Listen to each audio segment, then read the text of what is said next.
So we're in the 14th chapter of Yevamot, and we're dealing with these difficult questions or mind-bending questions about consent and capacity. Today we're going to look at the last 3 Mishnayot in the chapter, which, by the way, in the Kaufman manuscript are all separated out into individual paragraphs, just as we have here. But in many printed texts of the Mishnah, they're all rammed together. They all run on one from another. And you'll see as we go through them that the material is very repetitive. And it all follows a principle that we learned in the 12th chapter of Yevamot, and we just need to remind ourselves of that principle in order to understand what follows. And once we get this principle, everything else will work. Hacheresh shenechelatz vehachereshet shechalatza vehacholetzet lakatam chalitzata pesula. If a deaf man submitted to chalitza, or if a deaf woman performed chalitza, or if chalitza was performed on a minor, the chalitza is invalid. It just doesn't work. It doesn't work. Chalitza requires full mental capacity. If we don't have full mental capacity, we can't do it. And that, of course, is going to... Now, we can marry without full mental capacity. So the rabbis have ordained, Doraita, we don't marry without full mental capacity. So if you like, for a full strength, fully caffeinated, kind of full fat marriage, we need full capacity as well. But the rabbis made a takana, if you like, that people with less than full mental capacity can marry. So they are effectively married d'Rabbanan. So I would say that marriage has got slightly less, strength. And by the way, their divorce carries less strength. And we learned, by the way, in preceding Mishnayot, that, again, going back to this question of capacity, a man requires capacity to give a bill of divorce, or a certain amount of capacity, but a woman does not. According to the Mishnah, a woman can be divorced without her consent, i.e. without her mental capacity. And we learned that Rabbeinu Gershom in the probably the 11th century made a takana that, at least in the Ashkenazi world, a woman could no longer be divorced without her consent. He made numerous takanot. One, we remember, was that you shouldn't read someone else's mail, and one was about polygamy. We don't do polygamy anymore. But the crucial one is that we don't divorce a woman without her consent. However, the Mishnah doesn't know the takana of Rabbeinu Gershom. With those points in mind, let's just jump into the Mishnah. We're going to jump in at Mishnah 7. So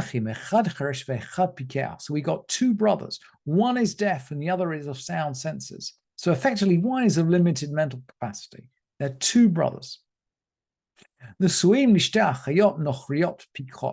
married to 2 women who are not related to one another. So far we've been doing these examples with 2 brothers and 2 sisters. Now we've got 2 brothers and 2 women who are completely unrelated, and they are both in a full mental capacity. That's the scenario. Mate cheresh balapikachat. So the deaf brother, husband of the woman of sound senses, he dies. So his brother, of course, has full mental capacity. And that Mishnah asks, Ma yaseh pikech balapikachat. So what does the brother who has full mental capacity, married to a woman of full mental capacity, what does he do? Well, the widow has full mental capacity. So it's a normal, this is a classic case of yibum, or choletz or miyabem. They can do chalitza, they can do yibum. They're both in full possession of their faculties. They can go either way. But, there's always a but. Let's play the other way around. Mate, pikeach bala pikachat. What if the brother of full mental capacity dies? So he's leaving behind his deaf the deaf brother is now alive. And the deaf brother, he can't do chalitza. He's deaf, we've learned. Without full capacity, he can't do chalitza. So the Mishnah asks, the brother of sound senses has died. What does this deaf mute brother do, the husband of the woman of sound senses? Well, he can't do chalitza, but of course he can do yibum. We learned that yibum doesn't require intention. Yibum doesn't require mental capacity. Somehow this bond between the brother-in-law and the widow is set up on the childless death of the brother, somehow automatically. Consent is not required. So he marries, kones, ve'eno motzi le'olam. He must marry, and by the way, he can never divorce. Because this marriage is a full strength, full fat, fully caffeinated Doraita marriage. And fine, maybe he can, the rabbis allow him to divorce, but that's a rabbinic takana. His divorce cannot, if you like, annul a full marriage. So he can never, never divorce. He must marry his sister-in-law, and he can never divorce her. Let's play another couple of scenarios. So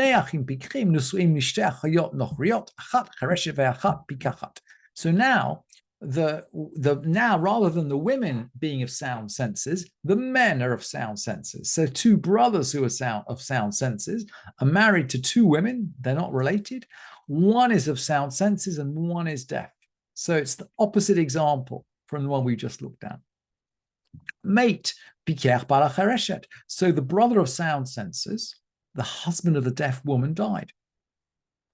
So what does the brother of sound senses, husband of the woman of sound senses, do? Well, again, the widow is deaf mute. In this situation, the widow is deaf mute, and we've learned a deaf mute can't do chalitza. She can't do chalitza. So what does he do? Kones. He marries her. But in this case, he has full capacity. He must marry, but he has full capacity. If he wishes to divorce, he divorces. And we need to remind ourselves that in the world of the Mishnah, he needs full capacity to divorce, but his wife doesn't need full capacity to accept that divorce. Mate, what if the brother of sound senses dies? Sorry, the brother of sound senses, husband of the woman of sound senses. So what does the brother of sound senses who's married to a deaf mute do? Well, his sister-in-law is sound, right? He's married to the deaf mute, but his sister-in-law has all her faculties. So this is a classic case again. Or choletz or miyabem. They can do whatever they like. They can do chalitza, they can do yibum. And now the last example. So we've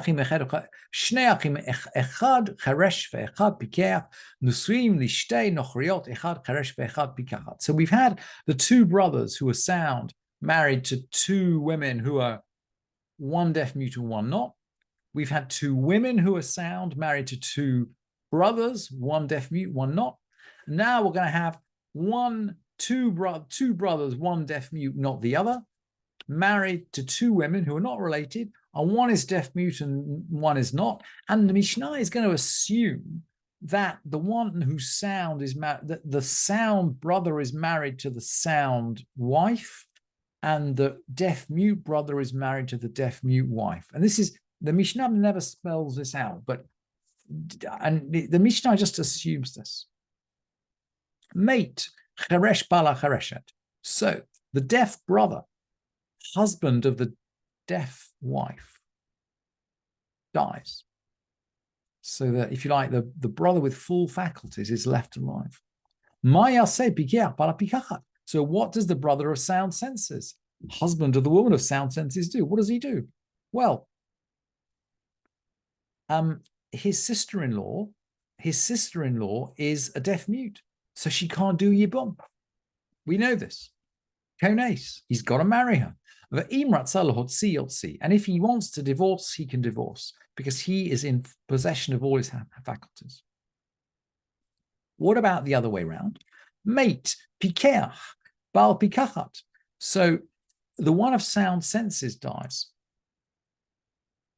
Ma yaseh cheresh bal hachareshed. What does the deaf mute brother do? So now we have a deaf mute brother doing yibum with a woman of sound senses. Well, we know they can't do chalitza. The chalitza requires capacity on both parts. So they can't do chalitza. So he has to marry her. Kones. He marries her. Ve'eino motzi le'olam. He can never divorce her. So he's the deaf mute. His divorce is, let's say, it's a rabbinic takana. If you like, deraita, he doesn't have capacity to really give a get. And yet his marriage via yibum is a full strength deraita marriage. Because marriage via yibum doesn't require mental capacity. He's in a situation where, if you like, he can get into a marriage without capacity, but he can't get out of it without capacity. And so the Mishnah concludes that Eino motzi le'olam. He may never divorce.